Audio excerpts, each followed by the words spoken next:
পিছে যোগে এই নিৰ্বাচন পালেহি নহয়। হেৰা পাই, প্ৰাৰ্থী ঘোষণা হ'লেই।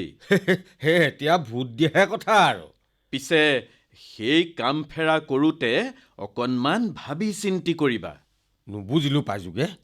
মানে তোমাৰ প্ৰাৰ্থীজন যাতে যোগ্য হয়, সৎ আৰু ৰাইজৰ প্ৰতি যাতে সেৱাৰ মনোভাৱ থাকে। হেৰা মইতো কৰ্মী নামৰ দলটোকে ভোট দিম বুলিয়ে ভাবি আছোঁ। ৰ'বাহে নৰেন, তুমি মোৰ স্বাধীনতাক খৰ্ব কৰিলা। ৱা, সেইটো আকৌ কি কথা ক'লা? মই আকৌ কেতিয়া তোমাৰ স্বাধীনতা খৰ্ব কৰিলোঁ?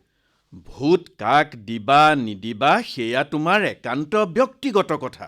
কথাতে কয় বোলে এই গিৰিয়েক ঘৈণীৰ মাজতো এই কথাটো গোপনে ৰাখে। হে ভগৱান, তুমি তিলটোকে তাল কৰিছা হেৰা। মই মিছা কোৱা নাই নৰেন। এক প্ৰকাৰ তুমি মোক প্ৰভাৱিত কৰিব বিচৰা নাই জানো? তুমি কাক ভোট দিবা সেয়া তোমাৰ বিবেক বিবেচনাৰ। সেইবোৰ তুমি গাই বাই নুফুৰিবা। কথাটো তেনেকুৱা নে?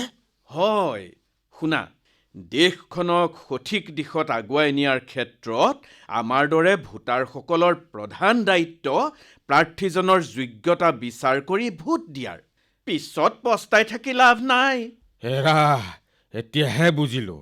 আজি পিছে মোক তুমি ভাল শিক্ষা দিলা দেই। হয় দিয়া, আমাৰ দৰে নাগৰিকসকলৰ দায়িত্ব সুযোগ্য প্ৰাৰ্থীক ভোট দিয়াৰ। এই নৰেন, আহোঁ দিয়া। যোৱা যোৱা যোৱা। ভোট দিয়াটো প্ৰতিজন নাগৰিকৰ প্ৰধান কৰ্তব্য।